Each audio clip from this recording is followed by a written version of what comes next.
I've seen things you people wouldn't believe. Clout chasers on fire off the shoulder of the Tommy. I watched e-girls bait simps in the dark near the Brandenburg Gate.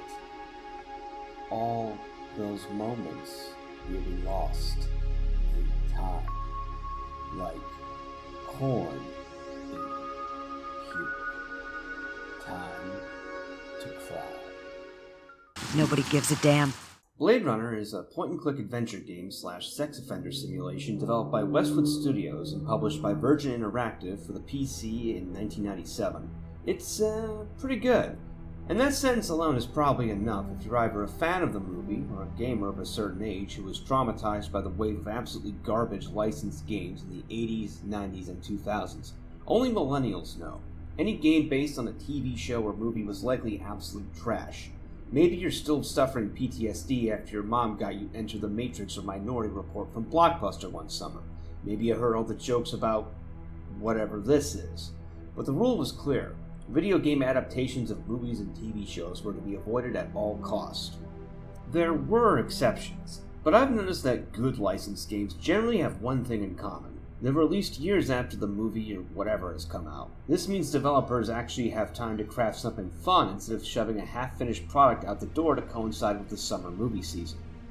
Blade Runner is one such game, created by a developer that had immense respect for the source material and a desire to create a game worthy of one of the most beloved and influential movies of all time. In fact, one could argue that Westwood, best known at the time for the Command & Conquer series, understood Blade Runner's source material, Philip K. Dick's 1968 novel Do Androids Dream of Electric Sheep, better than Ridley Scott did. If you were to make a list of 20th century writers who never got their due despite their massive influence, Philip K. Dick would almost certainly be in the top 5. Born in 1928, Dick labored in poverty and obscurity for most of his life. Passing away in 1982, mere months before Blade Runner, the first film based on his work, was released. While Blade Runner was not a hit, either commercially or with the critics, its themes of corporate dominance, the nature of reality, and dehumanization driven by urbanization and technology resonated with many viewers who got Hollywood to go, maybe this dude had a point. Since then, Hollywood has been rushing to adapt everything Dick wrote into a movie or miniseries, and that's not counting the numerous other works clearly inspired by his work. And of course, we can't forget the sequel, which bombed, and which I'm regarding as non-canon for the purpose of this analysis. Ultimately, in order to understand Blade Runner, we need to understand Dick. We need to know what gets Dick aroused. Okay, this joke is beneath me. I love PKD too much to make puns on his name. The key to understanding Philip K. Dick is that he wasn't really a sci-fi writer, not in the way that, say, Robert E. Heinlein or Isaac Asimov were.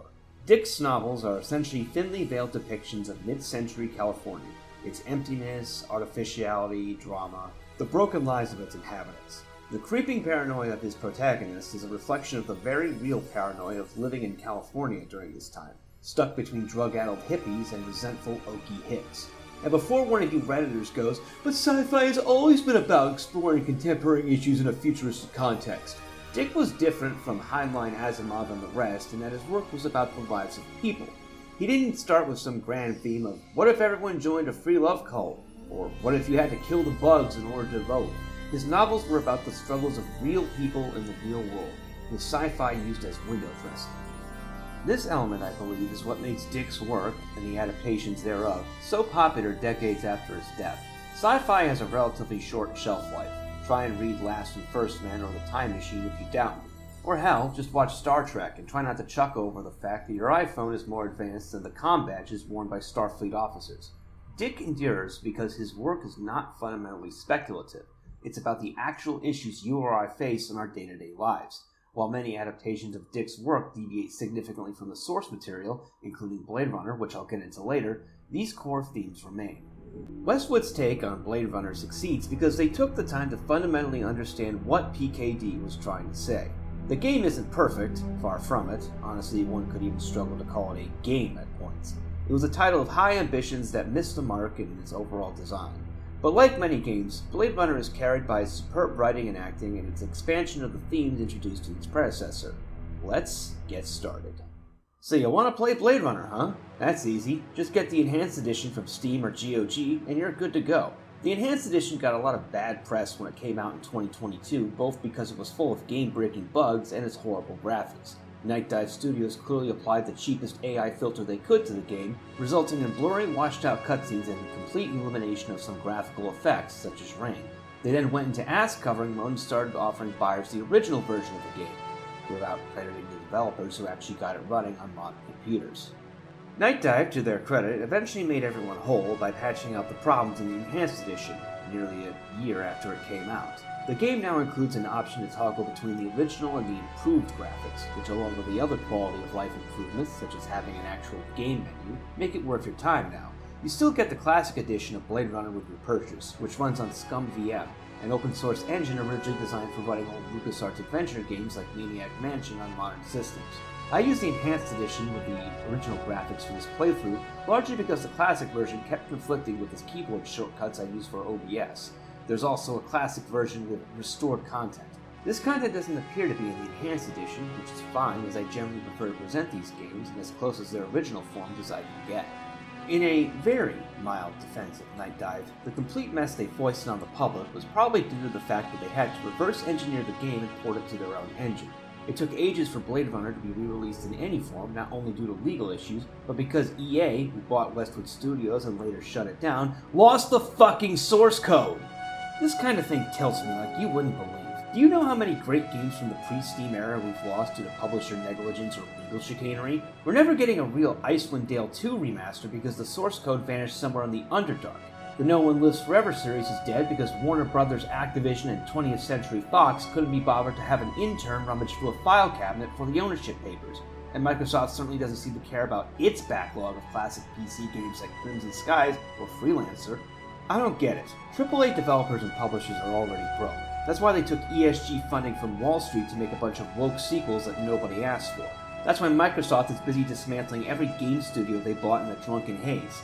These companies could easily make bank by just re-releasing games from their back catalog every so often. It would cost them almost nothing. Hell, they could probably make a mint just releasing DLC for these old games. Age of Empires 2 is still getting new expansions, and that game's old enough to run for Congress. Me and millions of other 30-year-old boomers are screaming, "Shut up and take my money" to these companies, and they won't do it. Okay, ran over. Back to the game.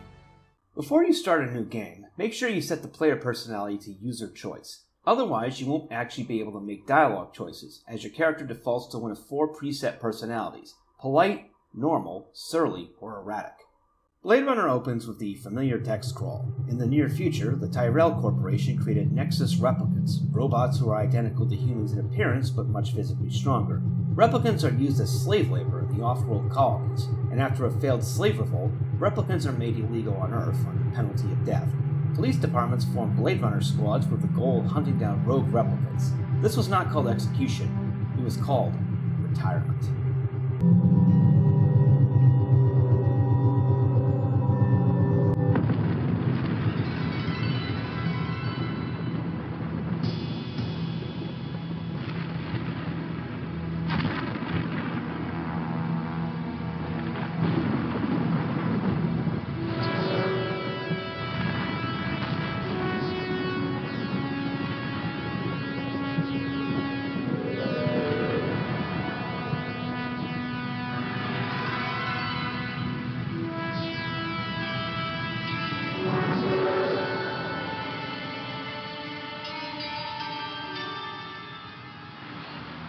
The game begins at Runsitter's Animals, a pet shop in the bad part of town. The game is not a direct adaptation of the film, but is a spin-off, or sidequel as West would put it, that takes place alongside the original game's plot and occasionally intersects with it in the form of characters from the movie you can interact with.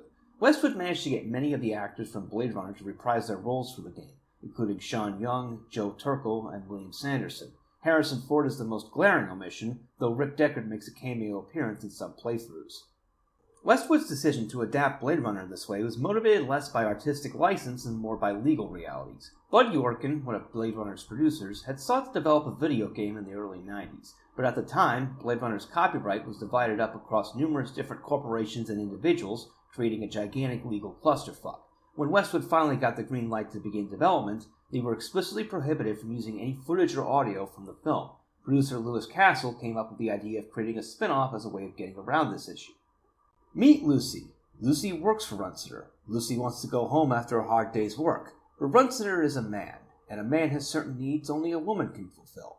Mr. Runciter, please. It's been a very long day.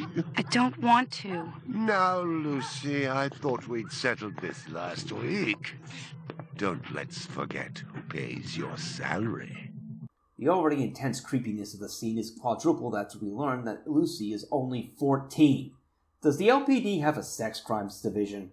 Someone enters the shop, saving Lucy from having to play hide the lichen dog with Runciter. This alien ant farm-looking douchebag is Clovis, the game's villain. He's a replicant and an obvious stand-in for Roy Batty from the movie, always quoting poetry whenever he's threatening or killing people. And it's always William Blake, never anyone good like Byron or Shelley.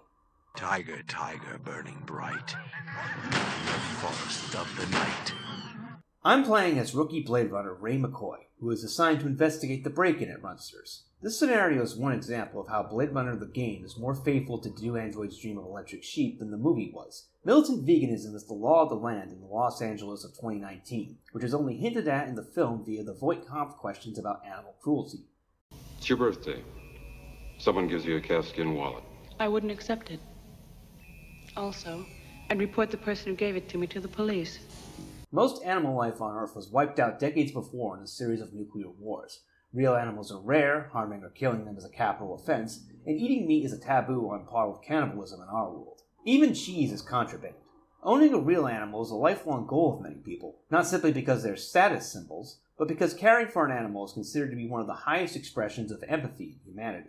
The novel even has a subplot about Rick Decker trying to save enough money to purchase a real animal of his own. Replicants, due to their crippled emotional intelligence, don't see any issue with harming animals. That's why the Blade Runner unit gets the call from Runciter's. This is Lieutenant Gouza, temporary captain of the Blade Runner unit and McCoy's superior. Where's Captain Bryant? Took a sick day. Got himself a heinous case of ptomaine poisoning. Oh, you mean Westwood couldn't get M. Emmett Walsh to reprise his role. Got it. McCoy is getting this assignment solely because all the other Blade Runners are busy. Like every rookie in a cop movie, he's gonna get shit on until he proves himself to the brass. You really know how to make a girl feel wanted. And this is Crystal Steele, a veteran Blade Runner who loves her job just a little too much. Oh, those skin jobs got no respect for anything that truly lives and breathes. Whoa, Crystal, that's racist. The preferred term is undocumented humanoids. Blade Runner had a surprising amount of Hollywood talent attached for a game of its era, in addition to the actors returning from the movie. Crystal is voiced by Lisa Edelstein, best known for playing Dr. Lisa Cuddy on House and Risotto Girl on Seinfeld. Lucy is voiced by Paulie Perrette, who starred in NCIS. Clovis is voiced by Mark Rolston, who appeared in Aliens, Lethal Weapon 2, and The Shawshank Redemption. You can stop staring at my ass now. You got eyes in the back of your head? All you gotta do is ask, Slim. I'm ovulating, let's go. McCoy takes his spinner to Runciter's and the game begins proper. Blade Runner has very simple point-and-click controls. You click on the ground where you want McCoy to move and also click to interact with objects and NPCs. Double-clicking has him run instead of walk, though McCoy annoyingly likes to traverse stairs and ladders at his own pace, leading to unskippable sequences where you have to watch him changing elevations for a few seconds with no way to speed it up. Right-click and McCoy will draw his sidearm, which you can then fire with the left mouse button. There are a few segments where you have to shoot enemies, and the controls suck, frankly. You can only shoot where the game lets you shoot, and half the time the cursor glitches out if the enemy you're targeting is within coughing distance of a wall or door. Just save the game a lot, and make multiple saves. The Enhanced Edition does autosave at the beginning of each of the game's 5 acts, but if you die, it won't reload your last save, it always reloads the autosave.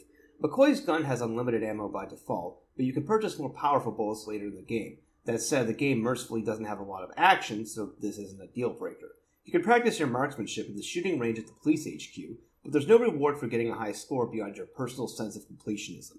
Most of Blade Runner is structured like a police procedural. It doesn't have any puzzles in the traditional adventure game sense. Your time is mainly spent gathering clues, interviewing suspects and victims, and gunning down, retiring undocumented humanoids. I'm an absolute sucker for police procedural games like Condemned Criminal Origins and Observer, so this gameplay design is like fentanyl to me. The game doesn't have a quest log per se, but you do have access to Kaya, a handheld computer that sorts all the evidence you found into a master list, as well as a list of suspects and cases. The cases you're assigned often overlap, so it's worth digging through your Kaya frequently to reference everything you found. Anyway, I hop to it and start gathering clues. I find a piece of car chrome on the street, paint scratches on the fire hydrant, and evidence of forced entry on the front door. I also ask the cop for a statement and tell him to interview the crowd for witnesses. He doesn't turn up anything. I distinctly recall in some playthroughs that he will find witnesses to interview sometimes, but the problem with Blade Runner is that its story heavily leans on random chance. Only 2 characters, Clovis being one, are always replicants. The identities of other characters are randomly determined at the game's start, and you have to analyze differing sets of clues and responses to the Voight-Kampff test to figure out who is who.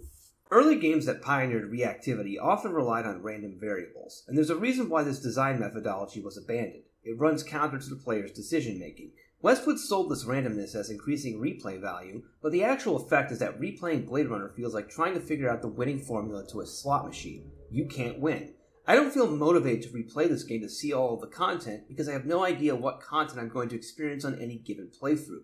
Imagine if you walked into Junktown in Fallout and there was a chance that Killian Darkwater was a corrupt cop on the take and Gizmo was an honest businessman getting harassed because he refused to pay his protection money, completely changing which quests were available and potentially screwing up your character build. And you didn't know which scenario you'd get until you set foot in the town, and the only way to get a different scenario was to start a new game and hope for the best. Inside the shop, I talked to Runster himself. He immediately points the finger at Lucy, his teenage runaway employee, while McCoy suggests based on the footprints that 2 men were involved in the break-in. Runster says that the perps weren't interested in stealing his money or animals, just killing them, which is why he believes they're replicants. You treat her well?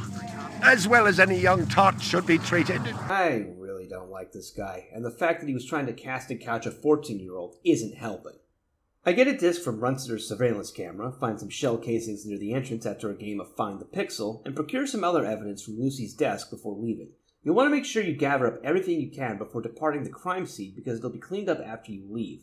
Blade Runner doesn't have time limits per se, but its characters operate on simulation logic that Lewis Castle likened to SimCity rather than other adventure games. This claim is exaggerated, to say the least. You will see NPCs behaving in unscripted ways, such as, say, Crystal wandering around Anemoid Road doing her own investigation while you're there, but most of the time this behavior-based AI doesn't have any real effect on how you play the game.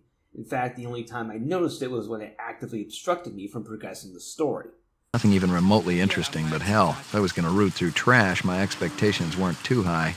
McCoy has not yet internalized the Hobocop thought.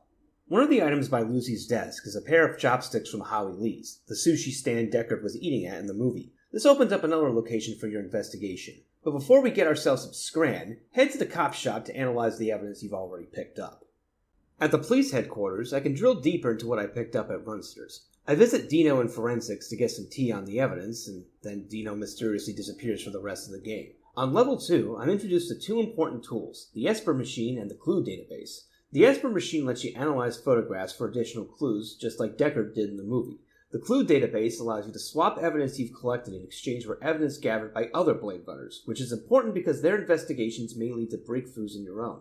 It's possible to get an upgrade to your Kaya in Act 2 that allows you to pick and choose what you upload to the database, which purportedly helps if you're trying to keep certain clues from getting in the hands of other cops, but I couldn't get it in this playthrough because there was no option to buy it from the guy who sells it. Analyzing the footage from Runster's gets us a pic of Lucy and Clovis, more information on the getaway car, and more connections to Howie Lee's. Downloading clues from the database reveals that Crystal's been investigating the bombing of a local Tyrell plant, and she has one of the suspects, Spencer Gregorian, down in the jail for questioning. Let's go pay Big Spence a visit. Spencer's the head of the local chapter of Rep Lives Matter. He's a sniveling, whiny libtard, easily hateable. Spencer was leading a protest outside the Tyrell plant around the time it exploded. He's very clearly harboring replicants, or is at least in contact with them, but he refuses to go into detail about his lawyer present. 2 centuries ago, humans were held in slavery. Brave souls formed an underground railroad. So, you help replicants escape the city. I'm talking figuratively, Detective. In this house, we believe that Rep Lives Matter, specials' rights are human rights, and no humanoid is illegal. After I finish grilling Spencer, I'm introduced to this game's last major mechanic, the Voight-Kampff test. The Voight-Kampff test is such a letdown in this game. On paper, it works like it does in the movie and book. You ask a suspect a series of increasingly emotionally provocative questions to determine if they're a human or not. Replicants, lacking emotional intelligence or access to humanity's collective unconscious, will have more muted, delayed reactions to questions. The questions McCoy asks are taken directly from the movie and book. The game sets this up in a straightforward manner. You ask 3 calibration questions, then you can select from low, medium, or high intensity questions. Higher intensity questions will provoke a stronger response, but the game warns you that asking too many high intensity questions too fast can irritate the subject and make them refuse to continue. What it doesn't tell you is that there's a hard-coded limit to the number of questions you can ask. Excluding the calibration, you can ask a maximum of 8 questions. If you don't get a positive result by question 8, the test just ends with no result. Why? What sense does this make? It's not for lore reasons, because Deckard was questioning Rachel in the movie for like an hour. Because of this, I recommend saving before you VK a suspect, because you'll have to reroll if the game arbitrarily decides your questions weren't provocative enough. The 8-question limit also restrains any attempt at strategy. The best way to ensure you actually get a result is to ask 1 low-intensity question, 1 medium-intensity question, and then 6 high-intensity questions. You're risking pissing off the subject, but if you follow the game's advice and ask too many low-intensity questions as a warm-up, you'll likely end the test with no result. I also found a bug in the Enhanced Edition that can sometimes prevent you from asking calibration questions, as well as another bug that will sometimes cut off questions, period. Anyway, Voight-Kampfing Big Spence reveals that he's human, which is a bit of a shock.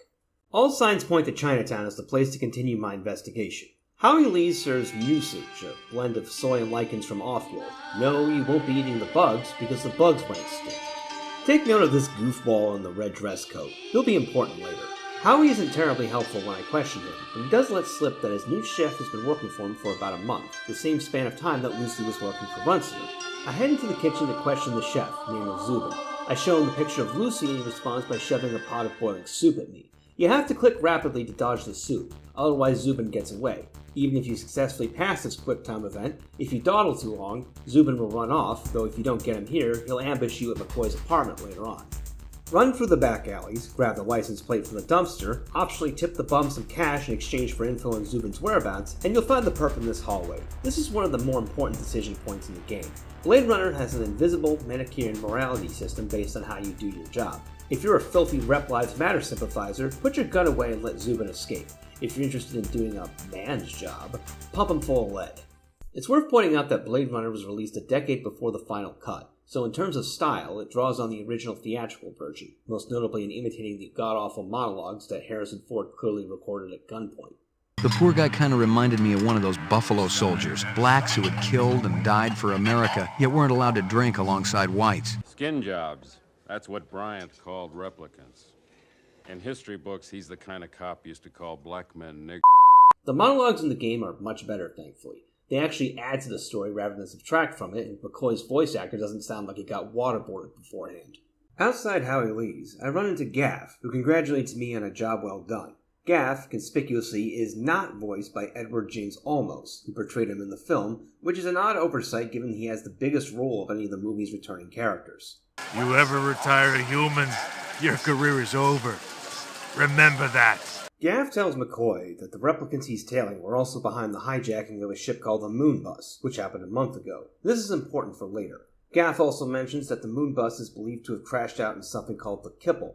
Kipple is another concept from Do Androids Dream of Electric Sheep that didn't make it into the Blade Runner movie. It's a term used to refer to the seemingly endless accumulation of junk in society. Old newspapers, empty matchboxes, junk mail, all kinds of trash. In the novel, Kipple acts as a psychological barrier as well as a physical one. Los Angeles is surrounded by Kipple, a remnant of the city's overpopulation and various wars, which makes entering or leaving the city by land dangerous. The accumulation of Kipple in people's homes makes them feel hemmed in and trapped, reflecting the dehumanizing nature of city life, as the discarded detritus of modernity just piles up forever and chokes out what natural spaces are left. After an honest day's work of murdering undocumented humanoids who are just doing the jobs that humans don't want to do, I pick up my bonus from Gouza at the cop shop and retire to my apartment for some R&R. McCoy has a real pet dog named Maggie, a continuation of the game's theme of empathy and cherishing animal life. He also has an Esper machine in his living room. Here you go, baby. Dinner time. The soundtrack to this game is just incredible. Blade Runner's music was composed by Frank Klepacki, best known for his work on the Command & Conquer series. Due to the legal issues surrounding the game, Klepacki was refused access to the master recordings Vangelis made for the film, so he had to re-record the entire soundtrack by ear alone. His covers are damn good, and he also added some original songs that fit the milieu perfectly. On his balcony, McCoy muses about Zubin's overwhelming desire to live, contrasting it with earlier replicant models who would just give up when they were apprehended. In Do Androids Dream of Electric Sheep, none of the androids Deckard encounters exhibit any real concern for staying alive, a sharp difference with the replicants in the movie who are willing to kill in order to save themselves. Deckard takes particular note of this when he apprehends Luba Luft, an android opera singer, who approaches her retirement with a passivity he finds disturbing. Check the vid phone in McCoy's bedroom and you'll find a message, another big reactivity moment. If you spared Zubin, Lucy will call you thanking you for doing so. If you retired him, Clovis will recite a poem. Crank calls were a dime a dozen in this city, and I'd had my share. Still, this guy sounded more like an English teacher than the average scumbag. Yeah, the life of a Blade Runner is pretty strange.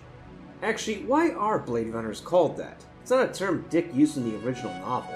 Blade Runner isn't slang for a cop or a bounty hunter. I didn't see Harrison Ford running no damn blades in the movie. The term Blade Runner actually originates with The Blade Runner, a 1974 sci-fi novel by Alan E. Norse. The title refers to its main character's job of smuggling medical supplies, including scalpels. In 1977, William S. Burroughs was hired to write a treatment for a film based on Norse's novel. The film never eventuated, and Burroughs published his treatment as a novella, Blade Runner, a movie. Screenwriter Hampton Fancher, who was working on the adaptation of Do Androids Dream of Electric Sheep, owned a copy of Burroughs' novella, and Ridley Scott liked the title enough to purchase the rights. Burroughs' novella was eventually adapted as the 1983 film Taking Tiger Mountain, starring Bill Paxton. Nobody gives a damn. After McCoy takes a nap, we're treated to another cutscene. This sack of lard works for Tyrell, and he's about to get an unexpected delivery. God, I love that fat man bouncing sound effect. It's the little details that count. Welcome to Act 2. Goozer rings McCoy to give him the case we just witnessed. I head on over to the Tyrell building to check it out. Act 2 is where the randomness of Blade Runner's plot starts to really become evident. The clues you can pick up at Marcus Eisendeller's murder scene change slightly depending on whether certain characters are humans or replicants. Key clues I pick up here reveal that the perp got in by disguising himself as a delivery man from a restaurant called Kingston Kitchen, an odd earring that McCoy clocks as likely having come from Anemoid Row, and evidence that the perp tried to break into Tyrell's computer network. Make sure you also pick up the collar of Eisendeller's dead dog. Because he used his dog's name as his computer password, bad computer security, only 90s kids know, you can now retrieve the files that the killer was trying to access. On the way out, I run into Crystal, who's following up on her own investigation. She notes that one of the replicants involved in the Moonbus hijacking was an explosives expert, which fits the MO of Eisendeller's killer. I interview the security guard before leaving. Let's talk a bit about the game's graphics. Blade Runner's pre-rendered backdrops are spectacular, perfectly capturing the atmosphere of the movie. The character models are, well, Westwood utilized a proprietary renderer that used voxels, 3D pixels, rather than actual 3D models. This allowed the game to run on computers that didn't have 3D accelerators, which were still relatively uncommon among PC gamers in 1997. The downside was that the game required a fairly powerful processor in order to run, and even then Westwood deliberately used a low number of voxels to keep frame rates high, resulting in a jaggy, pixelated appearance for NPCs. Westwood would later reuse their voxel technology in Command & Conquer Tiberian Sun. After analyzing the evidence at the cop shop, Guza calls in some favors so I can get a meeting with the man himself, Eldon Tyrell. There's a key piece of evidence lying on Guza's desk, but I can't take it so long as he's in his office. Better wait for him to go on a donut run. At the meeting, I'm treated to the same spectacular view that Deckard got and learn absolutely nothing of use. Rachel initially tries to stonewall me, and Tyrell is irritated that McCoy is asking the same questions that Deckard asked earlier. As I explained to Mr. Deckard earlier, I've given the Nexus 6 model a past. I've given it the purity and innocence of childhood, and all the joy and despair that comes with a real existence. That's hardly a death sentence. That's life. I'm off to Anemoid Row to chase down actual leads. After querying the fish dealer that Deckard talked to in the movie, hope you're starting to notice a pattern here, she directs me to a Peruvian who deals in insects. On the way, I chat up Hassan, the snake dealer, who is next to useless. I talk to the Peruvian woman, and she informs me that the earring I found at the crime scene likely comes from a bigger collection, and she'll dig up more info if I come back later. I also buy a new collar for Maggie. Bullet Bob here is a merchant who offers more powerful ammo for McCoy's gun. He also sells the Kaya upgrade, which wasn't offered to me in this playthrough no matter which dialogue options I picked. Bob hates replicants and loves cops. My kind of guy. I ask him about the off-world weapons used to shoot up Munster's shop, and he directs me to Izo, a pawn shop proprietor at Hawker Circle. You can optionally voice Kampfbob, but this has no real effect on the story. Describe in single words only the good things that come into your mind about your mother? Let me tell you about my mother. Hawker Circle is adjacent to Anemoid Row. I find Kingston Kitchen here and ask the jolly Jamaican owner about the Eisendeller murder. She doesn't recognize the perp and says she hasn't been sending deliveries to Eisendeller because he's behind on his tab. I find Izo's pawn shop just in time to get reamed by the game's simulation logic. You can only talk to Izo when he's standing outside his shop, and he likes to randomly go inside. Since you have to talk to Izo to progress the story, this left me with no choice but to pace in circles around Anemoid Row until he graced me with his presence. I initially thought this was a bug in the Enhanced Edition and I'd have to start the game over, but no, the AI just does stuff like this to irritate me. When I finally talk to Izo, he gives me a 2-minute time limit on chit-chat. This is actually reflected in the game. Regardless of what you ask Izo, once you hit the 2-minute mark, he stops talking to you. The timer runs in real time, so you can sidestep it by fast-forwarding through dialogue. Regardless of what I ask him, Izo blinds me with an ancient camera and runs off. I grab the pick, shoot the lock off his door, and head downstairs. In Izo's basement, I find enough off-world guns to overthrow the Canadian government. I head out to the sewers and climb back up to find Izo menacing me with a katana. Dude, it's the future. Do you know what happens when you go up against a guy with a gun? You get away, apparently. I've actually never seen this outcome before. Ordinarily, if Izo is a replicant, Crystal retires him. If he's human, Crystal takes him into custody. Crystal chews me out for blowing up her investigation and then walks off to stress smoke. Fresh out of Leeds, I pull a Hail Mary and head to DNA Row, where a number of Tyrell's subcontractors live. My first visit is Dermo Design, where Miraji, one of the subcontractors, works. Help me, sir. Please, help me. It is going to blow. Guys, there's a bomb on the train! Obama's on the train? No, a bomb! Oh, good. I fucking hate Obama, but I'm not racist or anything. I am. I shoot off Miraji's restraints and then book it, but he gets caught in the blast. Before kicking off, he tells me that the bomber was a dude with dreadlocks, matching the description of Eisendeller's killer, and he was accompanied by a guy with a beard, Clovis. They were after DNA info, and Miraji suggests the twins are their next target. I head upstairs to the twins' office and find a cash-stuffed envelope with Runster's logo on it, as well as a voice message from J.F. Sebastian, another returning character from the movie. The vid phone was one of those old Zenith jobs, the last electronic tech that was still produced on this continent, in Mexico to be exact. No wonder the sucker was on the blink. Cyberpunk is in the weird position where it's both relevant and dated at the same time. Its themes of social decay, corporate dominance, and technology-driven amorality are still very much important in our era, but its aesthetic of an Asian-influenced future is as unfashionable as mom jeans. Cyberpunk developed in the 80s, a time when Japan was on the ascendancy due to its increasing dominance of global manufacturing. Americans were driving Japanese cars, playing Japanese video games, even watching crappy Japanese cartoons. Many people assumed that Japan would eventually rule the world, a perspective reflected in seminal cyberpunk works like William Gibson's Neuromancer and Neil Stephenson's Snow Crash. And then Japan entered a prolonged recession it still hasn't recovered from, checks notes, 35 years later. Some turn of the millennium cyberpunk work shifts the focus to Chinese dominance instead of Japanese dominance. Deus Ex and its prequel Human Revolution are prime examples of this. But glorious China doesn't look like it's taking over the world either. There's perhaps no better recent example of cyberpunk's anachronistic nature than the game with the genre literally in the title, Cyberpunk 2077. Cyberpunk depicts a world in which Wi-Fi doesn't exist and hackers have to physically connect to computer systems. The dominant corporation is headed by a Japanese centenarian obsessed with getting revenge for World War II. Also, you can smoke indoors. Laughable. Then again, Cyberpunk being aesthetically outmoded might be a feature, not a bug. The dystopian future we were promised is much cooler than the one we actually got. It's been 6 years since the year Blade Runner took place, and we still don't have flying cars, sex bots, or body mods to let you light a match by snapping your fingers. We just have this, and this, and this. Back in the LA of 2019, I head across the street to grill Hannibal Chew, another returning character from the movie. Did you hear me?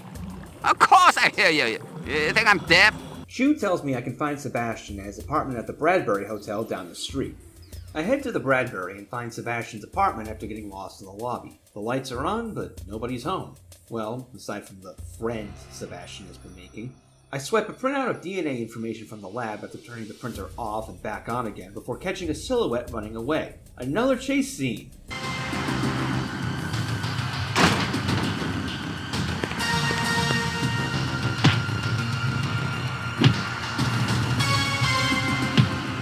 That'll do, Sadiq. Quite an experience to live in fear, isn't it? That's what it is to be a slave.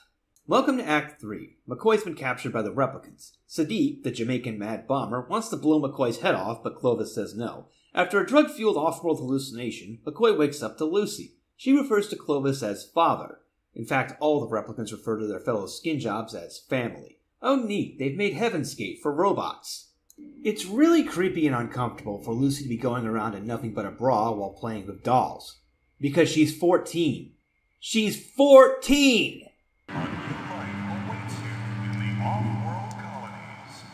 After Lucy leaves, I bunny hop over to the radiator and cut my restraints loose. This absolute shithole is full of evidence, including a chunk of cheese, a picture of the family, and most importantly a token from Hysteria Hall, a hangout for the youth.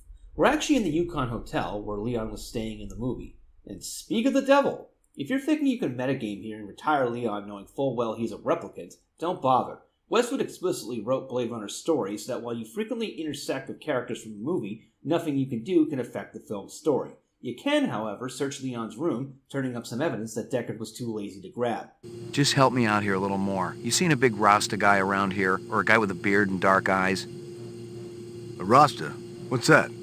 He's got dreadlocks. Talks with an accent. McCoy. Doesn't Sadiq have a more obvious physical characteristic you could use to describe him? I didn't know Blade Runners used the same style guide as the New York Post. Outside the Yukon, you find the total remains of the replicant's getaway car and a wrapper from a Lycan dog stand outside Hysteria Hall. I run back to the Bradbury and Sebastian is in. You can grill him, but what you ask doesn't matter that much, because after 4 or 5 questions, he realizes McCoy's a Blade Runner and refuses to say any more. And again, you can't metagame here even though you know he's harboring replicants. Back to the cop shop to analyze more evidence. One of the pics shows Clovis at the China bar in Hawker's Circle, talking to a woman I don't recognize. The pic I swiped from the replicant's hideout shows Clovis and Sadiq standing in front of the moon bus, linking the 2 cases. But wait, who's that in the background? Is McCoy a replicant? Ooh. Blade Runner approaches reactivity in a way that can only be described as slightly retarded. If you sympathize with replicants by, say, not retiring Zubin in the first act and warning suspects that they're being hunted, it turns out that McCoy is a replicant. If you're retiring skin jobs with no mercy and VKing your mom when she comes to visit for Christmas, you're a real boy. Seems a little deterministic to me. Why can't I be a replicant who hunts other replicants? Why can't I be a human who sympathizes with reps like our good pal Big Spence? Westwood was clearly inspired by the infamous debate over whether Deckard is a human or a replicant, a conflict that didn't appear in Dick's original novel. In fact, Blade Runner is so different from Do Androids Dream of Electric Sheep that when PKD read the first draft of the screenplay, he threatened to assault the guy who wrote it. Even after Dick reconciled with the filmmakers, the most he'd say about Blade Runner was that it reinforced his original novel instead of being true to his vision. Blade Runner's central conflict is the desire of replicants to see their humanity acknowledged by their creators. They're depicted as more human than human and more sympathetic than many of the human characters. In Do Androids Dream of Electric Sheep, androids, or Andes, are basically skinwalkers who lack empathy and can only use their samacrola of emotions to manipulate people. At the beginning of Chapter 15, the androids hiding out with J.R. Isidore take a vote on whether to stay with him or kill him. Isidore is a chickenhead, aka short bus rider, who was manipulated by Roy Batty and the other androids into giving them refuge. He was the basis for J.F. Sebastian in the movie. Pris and Irmgard vote to stay with Isidore, not out of any affection for him or gratefulness, but because they believe he can still be useful to them. Isidore witnesses the vote, but is too dim to realize that the androids he's helping are contemplating murdering him. The novel has numerous other examples like this, to the point where Dick's work can be interpreted as a cautionary tale about how those without empathy can easily take advantage of those who do. Nobody gives a damn. Hey, wait a minute. The protagonist is named Ray McCoy? As in, the real McCoy? Well played, Westwood. That Moonbus pic is probably something I don't want the other Blade Runners seeing, but without the Kaya upgrade, I can't keep it from being uploaded to the Clue database. Whatever. I jack in and confirm that the smoking wreck I found outside the Yukon was the same car involved in the break-in at Runster's. It's registered to a woman named Victoria, who bought it from a used car dealership near Hysteria Hall. I head downstairs and Guza is too busy curling one out in the little boy's room to keep me from swiping that file off his desk. It shows a massive new shipment of weapons for the LPD. This also becomes important later. I jet off to Hysteria Hall and chat with Mia and Murray, an elderly, argumentative Jewish couple who sell lichen dogs. They mention they've seen Lucy bumming around the arcade and suggest the contraband cheese came from Kingston Kitchen. I step inside the used car lot and the owner, Crazy Legs Larry, confirms he sold the black sedan to Dictora. Fun fact, Larry is voiced by Joseph Kuchan, who played Kane in the Command & Conquer series. Did you know who she was? No, but I'd like to know her in the biblical sense, if you catch what I'm saying. Is that camera still running? At Animoid Row, I hit up the nice old Peruvian lady, who tells me the dragonfly earring was indeed part of a collection sold to a nightclub owner in the 4th sector. I also grill Mama Isabella on her secret ingredient. After assuring her I'm not a vice cop, she tells me she had a bunch of takeout cartons stolen a few days ago by an ugly little man, and the cartons had cheese in them. She describes the thief as short, with bad clothes and a funny bow tie. Before heading out, I grab a surveillance disc from the China bar, which reveals Guzzo talking to a shady character, among other things. Now that I've dotted my I's and crossed my T's like a good cop, it's time to retire some skin jobs. I have a list of 3 suspects: Lucy, Gordo, and Dictora. I run into Lucy at Hysteria Hall. I question her for a bit, but I don't have the stomach to pull a gun on a 14-year-old girl, so I warn her that Crystal is coming for her and she dashes off. If you try to voight comp her instead, you have to chase her through the Hall of Mirrors in the background. That's one suspect down. I've seen death before, but the other day, I was thinking, if a person could feel love, real love, for even just one day, I think it would all be worth it. Do you think love can bloom, even on a battlefield? Welcome to Nightclub Row. Wait, I've heard that song before. I walk into Taffy's, and who do I see but our poorly dressed pal, Gordo. I try to question him, but he blows me off to get on stage. What does a marriage and a tornado have in common? First, there's a lot of sucking and blowing, and then you lose your house. Oh, brother, this guy stinks! Midway through his routine, Gordo starts heckling me before running away. It's chase time! Oh, god damn it. I follow Gordo into early queues. Inside, the meathead bouncer Hanoi blocks me from going into the VIP section or the back office. I evade him through the masterful tactic of luring him over to the stage, where he's too distracted by jiggling jugs to do his job. Early himself is in the VIP section. I grill him about the dragonfly earring, and he cops to buying the collection and giving some of the pieces to one of his dancers. I ask him about Lucy, and... Of course she ain't half bad looking. My pappy always used to say if there's grass on the field, it's time to play ball. What is wrong with everyone in this game? I don't think I have enough seats for people to take at this point. Welcome to the Cum Zone.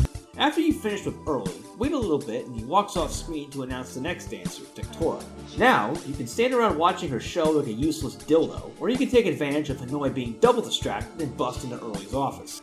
Inside, I find the receipt for the jewelry collection and a surveillance disc from his peephole cameras. Early then walks in and, realizing I've got him dead to rights, offers to settle things over a drink. I immediately pull my gun on him because I'm not a woman in a David Cage game.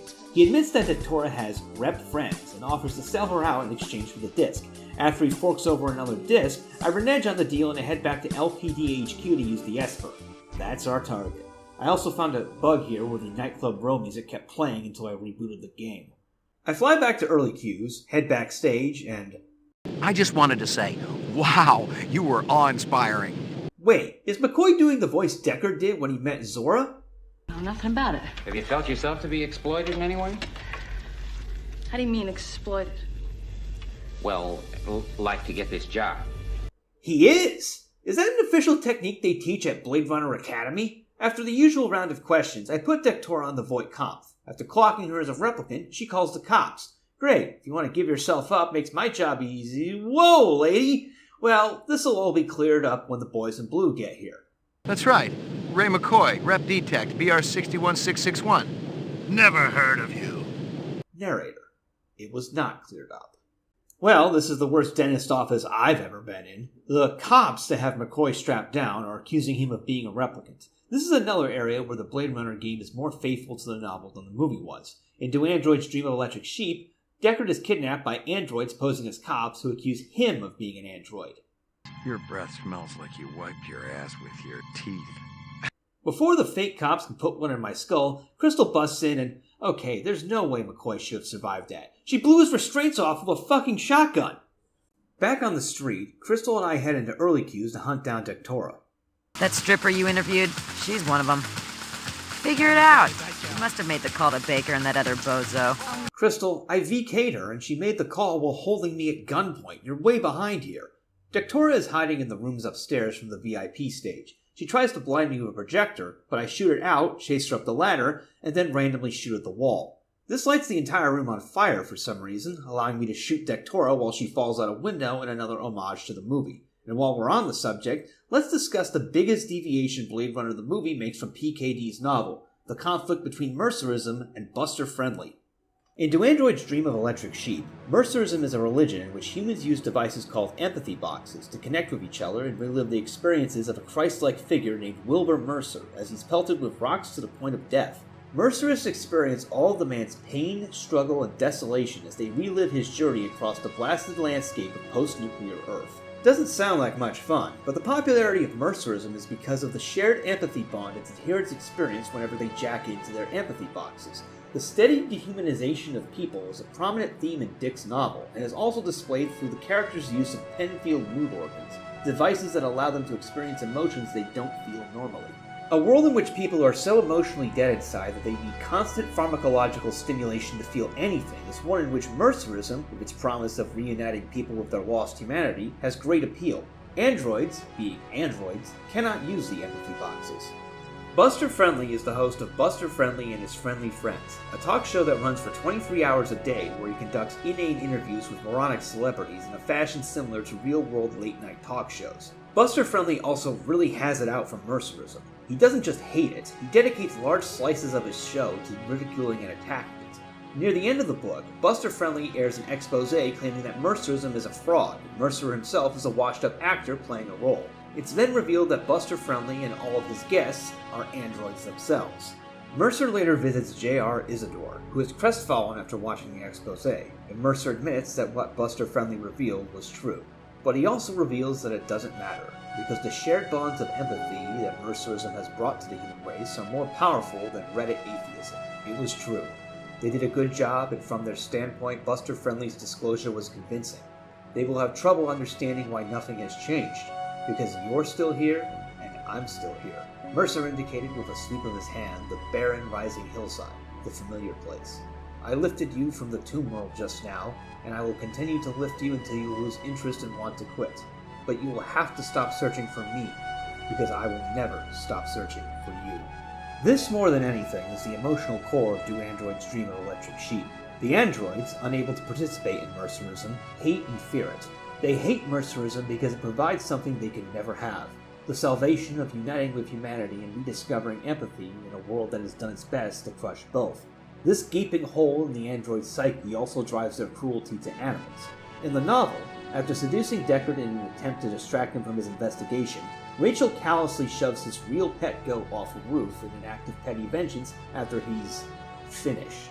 By the way, it's not the Tyrell Corporation making androids in the novel. It's the Rosen Association. And Rachel's last name in the novel is Rosen. Oh god, I hope the Brownoids were too ADHD to watch this far. Nobody gives a damn. Back to the game. I retired a skin job and got a pat on the head from Crystal. Time to go home for some... Dude, where's my car? McCoy having his spinner jacked is the least of his problems, as the police scanner puts out an APB to bring McCoy in for killing Izzo. What? I didn't kill him. He ran away. Crystal saw it. I have a witness. Crystal decides to let me go, not out of friendship or collegial loyalty, but because she won't get a bonus for retiring my dumbass. Thanks. Meet Luther and Lance, the twins we heard about earlier. Wait, that song is also from Command & Conquer. Your old...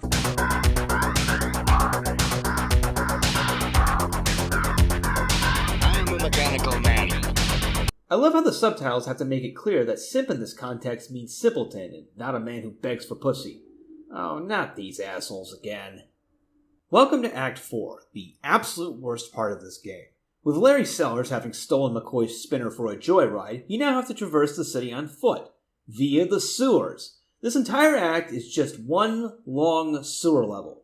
Why were video game designers in the 90s and aughts so obsessed with sewer levels? When I play a game like this, I want to explore areas that are cool and interesting. I hate sewers. They smell like poo gas.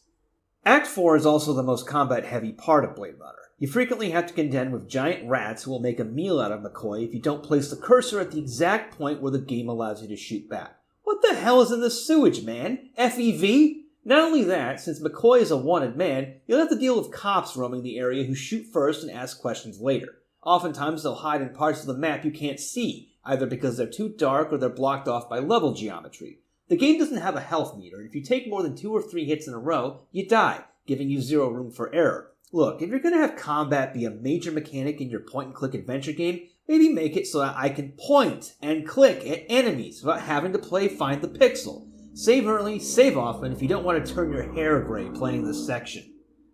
Proceed through the sewers, and outside of Izo's shop in Animoid Row, you'll run into Lucy. She demands that McCoy VK her so she knows what she actually is. This is the only mandatory Voight comp test in the game, probably why it's the easiest. The fact that the love theme is playing in the background, you know, the song from the scene where Deckard kisses Rachel, makes this even more uncomfortable. Because she's 14! Someone call IKEA. I need more seats. What's wrong with pedophile? My husband's texting me, and he said that he wanted me to tell you that we will have our daughter ready for you as a virgin. The test reveals that Lucy is a replicant. You're a replicant. Tell me. You're a replicant. You said that already. Lucy begs me to come back with her, and I tell her to buzz off. I've gotten enough charges for today. Inside Izo's basement, I find out that someone raided his gun stash and removed all the police-issued weapons. If you gather the right clues in previous acts, McCoy will put 2 and 2 together and realize that Guza framed him. Guza has a sideline selling surplus LPD guns via Izo, and McCoy is wanted because he was on the verge of uncovering the truth. Man, I can't believe this guy turned out to be a corrupt cop. McCoy muses that Guza likely has a connection to the replicant as well, but he needs proof. While I'm here, I might as well pay a visit to Bullet Bob and get more ammo. Attention all units, be on the lookout for Ray McCoy, last seen in the 4th sector. Subject is armed and extremely dangerous. Repeat, armed and extremely dangerous. Scum-sucking skin jobs everywhere. Man, I feel like Bob is the kind of guy who would have ratted his neighbors out for hosting Thanksgiving dinner during the lockdowns. Also, this is a legit glitch, as the game is supposed to show the turret flatlining McCoy. Down the street, I pay a visit to Runciter. I confront him with the evidence that he's been passing off electric animals as real ones, and he refuses to answer my questions. I briefly think about retiring him out of pure disgust, but decide against it.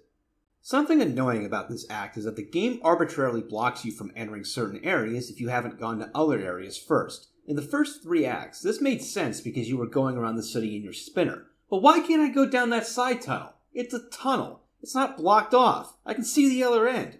Also, this is yet another combat sequence where my inability to find the exact pistol that lets me shoot back gets me killed. Anyway, I'm not allowed to progress until I go to McCoy's apartment, where some jagoff is squatting. Wait a minute! I got no problem icing you if that's what you want, Jack. If the goal is to gaslight me into believing that this is someone else's apartment, maybe you should have disabled my door code, buddy. I head back into the sewers, and the side tunnel previously blocked off is now open to me. I take an elevator deeper into hell and find the homeless guy who was dumpster diving behind Howie Lee's earlier. In between demanding a drink, he reveals that the replicants have been using the sewers to get around and also mentions a fat man moving guns around. Sounds familiar. The bum then passes out. In order to get more information out of him, you have to engage in this act's other annoying conceits: backtracking and FedEx quests. Head to the bar in Hawker's Circle and buy a flask of booze from the bartender. Give it to the bum, and you can ask him a whopping 1 other question before he passes out again. God, I hate this section. It's the closest thing Blade Runner gets to a legit puzzle because of the worthless combat mechanics. When you cross the bridge halfway, a rat appears on the other side. If you don't shoot it, it kills you. If you shoot it while you're on the bridge, it collapses and McCoy wakes up with green skin, ranting about the Unity.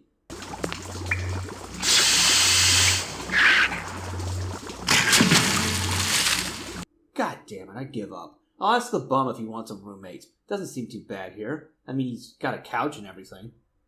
To get past this section, you have to retreat back to where you came, and then shoot the rat. But your timing has to be perfect. If you shoot the rat in the wrong place, the bridge will still collapse when you cross it due to the weight of its carcass. I re-rolled about a dozen times before I finally pulled it off.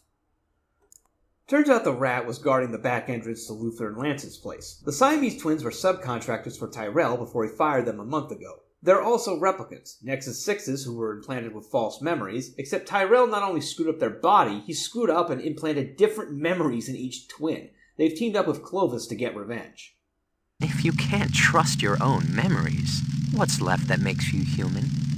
Hate to break it to you guys, but memory is an unreliable yardstick for humanity. Scientific studies have shown repeatedly that brains are far more malleable than people think, particularly for people who suffer from personality disorders like narcissism or BPD.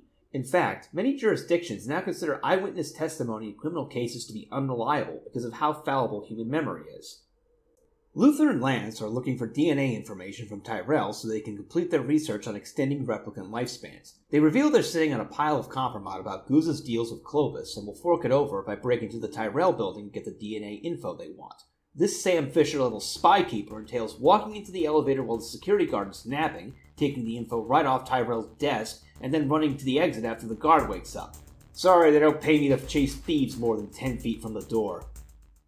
I give the DNA info to the twins and they hand me all the dirt on Guza. Now that I have what I need, I head upstairs and ring Guza on the Mexican vid phone. He agrees to meet me in the sewers to cut a deal. Guza claims that Clovis presented him with evidence that McCoy was a replicant that Tyrell was using to infiltrate the LPD. Well, if you actually thought that, fat man, you could have diffused it very easily. VKing McCoy. Actually, you should be VKing all new cops for security reasons. I didn't do EZO, but I'm pretty sure I retired a human a while back. What? The only people I've retired are Zubin and Dictora, both of whom were reps. Is the game referring to the random cops I offed earlier? Look, man, they shot first. The sewers are my home now. I have castle doctrine. Castle doctrine means I get to take you inside and fuck you. Okay.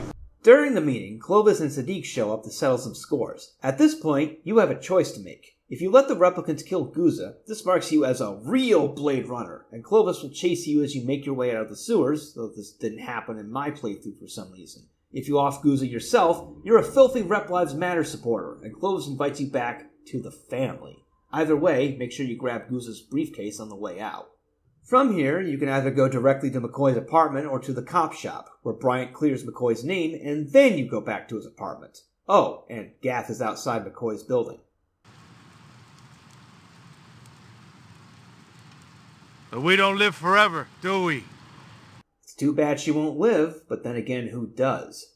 In the closing chapters of Do Androids Dream of Electric Sheep, after he's finished, Deckard takes a trip to Oregon to reflect on what he's seen and experienced. While hiking, he's hit by falling rocks, the same experience Mercer went through and which people can experience for themselves through their empathy boxes. Deckard then comes across a toad, which had been made extinct in the previous decades, and brings it home to his wife. She discovers that the toad is an artificial one, yet the two of them bond over their shared desire to care for it and Deckard's real-life experience of Mercer's torments. All the androids are dead at this point, though one could argue that due to their inability to feel empathy, they were never truly alive in the first place. This is the message of hope that Dick's novel leaves us with. Even in a world where the human condition is being relentlessly pummeled into dust, people could still maintain the basic qualities that define humanity. Nobody gives a damn. Welcome to Act 5. Tyrell's about to get an unexpected visitor. I want all the data you have on replicant DNA structures, the mutation studies, everything. Why don't you just take a seat? We'll have a little talk. So close, and yet so far. Tyrell tells Clovis the same thing he told Roy Batty. There's no way to extend replicant lifespans.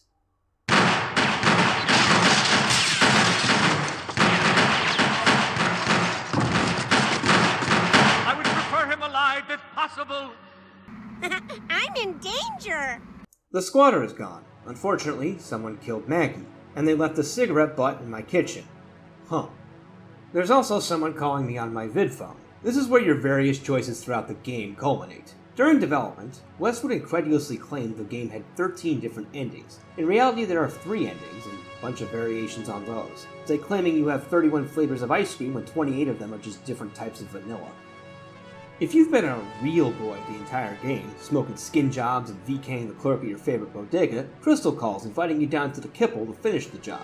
If you've been a filthy Rep Lives Matter sympathizer, playing an escape left and right and not even touching your Voight-Kampff equipment, Clovis invites you down to the kipple to hop on the moon bus and rejoin the family. If you were a staunch moralist the entire game, always straddling the line, never committing to either side, Lucy calls you, inviting you down to Hysteria Hall to put all this replicant business behind us. It's possible to get Dectora calling you instead of Lucy, but I've never figured out how to trigger this, and besides, I already left her in several pieces on the concrete. Wait, Lucy. Oh, I love you so much, Ray. Like the big brother you never had, right?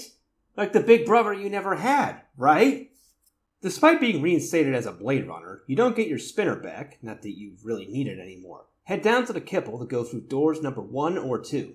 I shoot a couple more rats, find a trap set by Sadiq, and run into Crystal near the moon bus. I'm enough of a rep sympathizer already that she's ready to gun my stupid ass down. Despite Crystal being a veteran Blade Runner, I cap her in one shot. They don't give you lucky strikes in hell, baby. Outside the moon bus, I encounter Sadiq. He says Clovis wants to see me, but before Sadiq will let me enter the moon bus, I need to prove myself by helping him repair it. I got a better idea.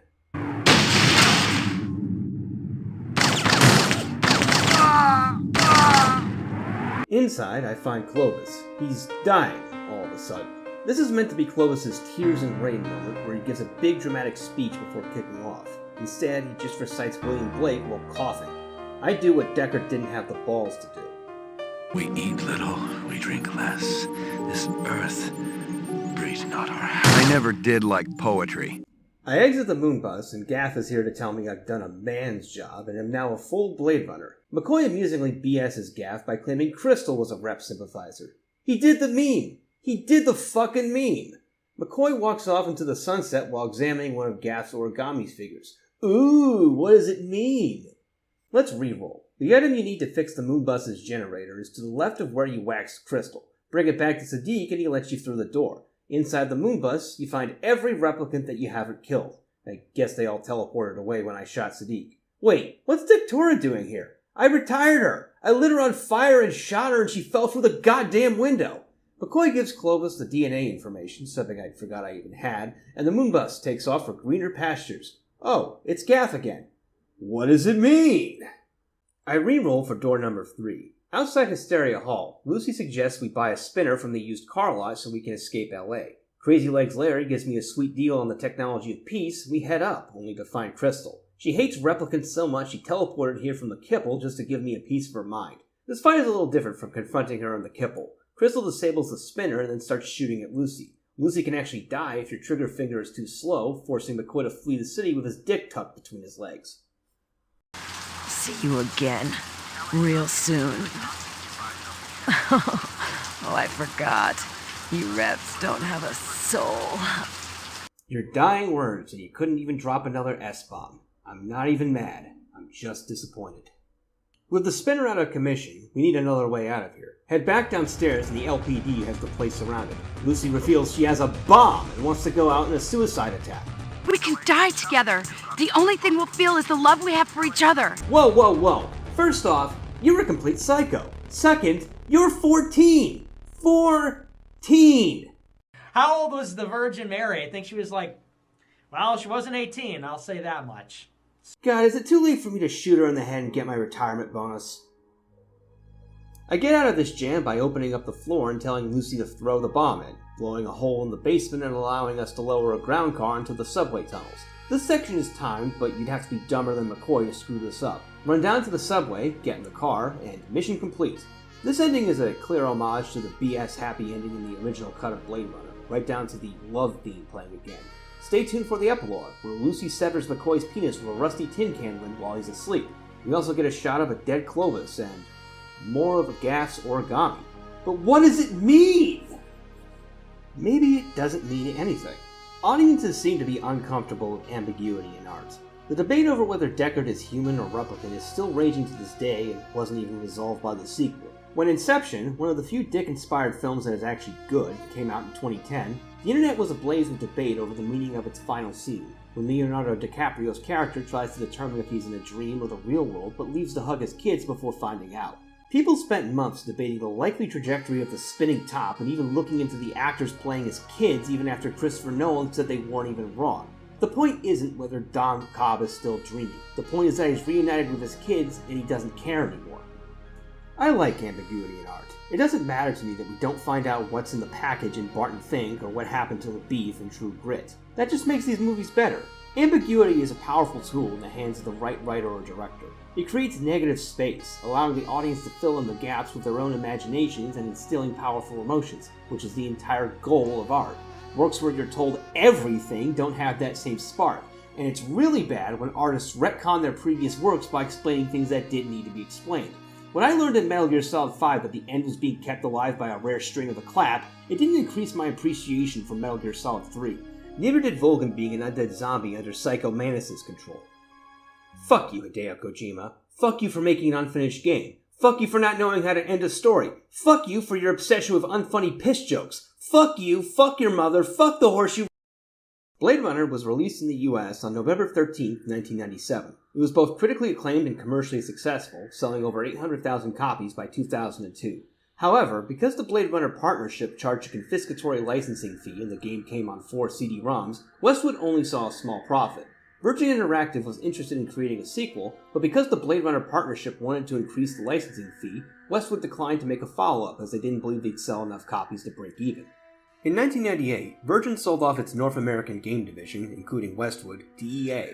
After several years of running Westwood into the ground, same as they did with Origin and Bullfrog, EA closed Westwood in 2003, consolidating some of its staff into their LA studio, which was itself closed in 2013 after developing Medal of Honor Warfighter. Some ex-Westwood employees went on to found Petroglyph Games in 2003, which still exists today and has developed several well-received RTSs, including Star Wars Empire at War, the 8-bit Army series, and the 2020 Command & Conquer remaster. But is Blade Runner worth your time? Hell yeah. Don't get me wrong, this game has problems. The glitchy shooting, the randomly generated plot points, having to sit around with your thumb up your ass waiting for an NPC to show up at the right point so you can advance the story. At points, Blade Runner is like one of those stupid mafia-run casinos in Eastern Europe that are just rigged slot machines and sad hookers. The game's lack of traditional puzzles almost works to its benefit. You can beat the game in just a few hours. The footage I recorded for this playthrough clocked in at a hair over 5 hours, and that's including all the times I had to stand around like a dumbass waiting for the game to let me progress. But when it comes to games that are based on licensed properties, the care and depth that went into its writing easily makes Blade Runner one of the best in the genre. The fact that it adapts many more elements from Do Androids Dream of Electric Sheep than the movie did is just icing on the cake. Claiming that the book is better than the movie always seemed a bit specious to me. Books and films are different mediums. They convey information in different ways. The reason we describe films and TV shows based on novels as adaptations is because there's a lot of work that goes into making a novel compelling in film format. It's difficult to compress a 200-page book into a 2-hour movie. You have to know what's important and what isn't, focusing on the parts of the story that make the most sense in a visual medium. The recurring disaster of adapting Dune is evidence of this. Blade Runner's screenplay went through multiple rewrites from different authors before arriving at the form that wound up in theaters. And even then, many of the film's most memorable scenes, such as Rutger Hauer's Tears and Rain speech, were improvised by the actors. But if you're going to rate adaptations based on how closely they conform to the source material, Blade Runner the game is a genuine gem. You can say Blade Runner is better than this, at least.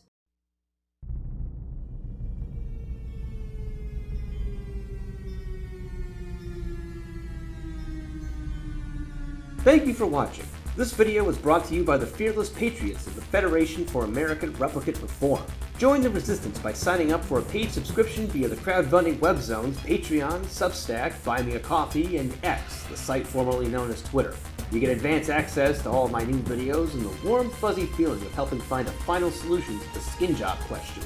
I'll be enabling paid subscriptions on YouTube as soon as I meet the minimum requirements, which are something like 500 channel subscribers and a bajillion watch hours. If you're watching this video and you made it this far, I'm sure you enjoyed it, so why not like, share, subscribe, all that good stuff. I'm really sorry for the delay in getting this out. It was supposed to be released in July, but back in June, I had to move back to the US under rather strange circumstances. Moving is a pain in the ass, moving to a different country is an even bigger pain in the ass. My living situation has stabilized somewhat, so I'll be able to go back to publishing these videos on a monthly basis like I originally planned. My next video will be on a forgotten classic from the 90s that is finally getting a proper sequel. Which game is it? Post your guess in the replies so you can feel good in a few weeks if you got it right. Illegitimate non-cover run. Don't let the bastards grind you down. I'm Matt Forney, and this has been Society of Sensation, over and out. I'll see you again in November.